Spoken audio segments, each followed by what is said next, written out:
ओम नमः शिवाय। भक्तों, आइए सुनाते हैं बाणासुर की भुजाओं का विध्वंस कथा। 55वां अध्याय, पंचम खंड, श्री रुद्र संहिता, शिव महापुराण। व्यास जी ने सनत कुमार जी से पूछा, हे ब्रह्मपुत्र सनत कुमार जी, जब भगवान शिव को श्री कृष्ण ने जरम्भणास्त्र से मोहित कर दिया, तब वहां उस युद्ध में क्या हुआ? सनत कुमार ने बताया, व्यास जी, जब युद्ध भूमि में श्री कृष्ण ने जरम्भणास्त्र का प्रयोग किया तो देवाधिदेव भगवान शिव अपने शिवगुणों सहित मोहित हो गए और संग्राम भूमि में ही सो गए। तब दैत्यराज बाणासुर अपने रथ पर बैठकर श्री कृष्ण से युद्ध करने के लिए आया। बाणासुर के रथ के घोड़ों की लगाम उसके सेनापति कुष्मांड के हाथों में थी। अनेकों प्रकार के आयुधों से सुसज्जित होकर बाणासुर भीषण युद्ध करने लगा। दोनों पक्षों में काफी समय तक युद्ध चलता रहा।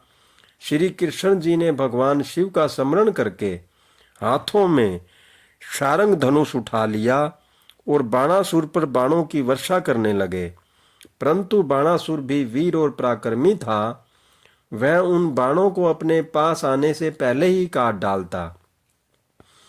बाणासुर की वीरता से सारी कृष्ण सेना भयभीत होने लगी। उसके दैत्य भी बड़ी बहादुरी से लड़ रहे थे।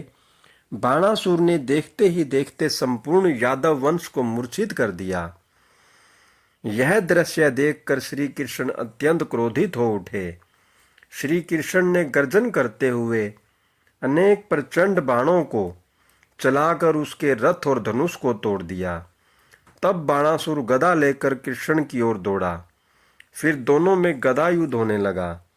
बाणासुर ने श्री कृष्ण पर गदा का भीषण प्रहार किया, जिससे वे एक पल के लिए धरती पर गिर पड़े, परंतु अगले ही क्षण उठकर पूरे वेग के साथ दैत्येंद्र से युद्ध करने लगे। उन दोनों के बीच इसी प्रकार भीषण युद्ध चलता रहा। तब एक दिन भगवान श्री कृष्ण बहुत क्रोधित हुए और उन्होंने मन में भगवान शिव का स्मरण करके हाथों में परम दिव्य सुदर्शन चक्र उठा लिया और दैत्यराज बाणासुर की भुजाएं लकड़ी की तरह काट डाली। अब बाणासुर की केवल 4 भुजाएं ही शेष थी। तब क्रोधित श्री कृष्ण ने सुदर्शन चक्र द्वारा ही बाणासुर का सिर काटना चाहा। उसी समय भगवान शिव मोह निद्रा से जाग गए और बोले, हे देवकी नंदन, आप तो सदा ही मेरी आज्ञा का पालन करते हैं। मैंने आपको बाणासुर की भुजाओं को काटने की ही आज्ञा दी थी। यह मैंने अपने इस भक्त के गर्व को तोड़ने के लिए किया था। अपने भक्तों की सदा रक्षा करना मेरा धर्म है। इसलिए आप बाणासुर के वध की इच्छा त्याग दीजिए और अपनी शत्रुता को भूल जाइए। बाणासुर की पुत्री उषा और आपके पुत्र अनिरुद्ध एक दूसरे के होकर जीना चाहते हैं। इसलिए उन दोनों को विवाह के पवित्र बंधन में बांधकर आप अपने साथ द्वारका ले जाइए। यह कहकर भगवान शिव ने बाणासुर और श्री कृष्ण में मित्रता करा दी और स्वयं वहां से अंतर्ध्यान होकर शिवलोक को चले गए। तब बाणासुर श्री कृष्ण को आदर सहित अपने महल में ले गया और वहां उनका बहुत आदर सत्कार किया।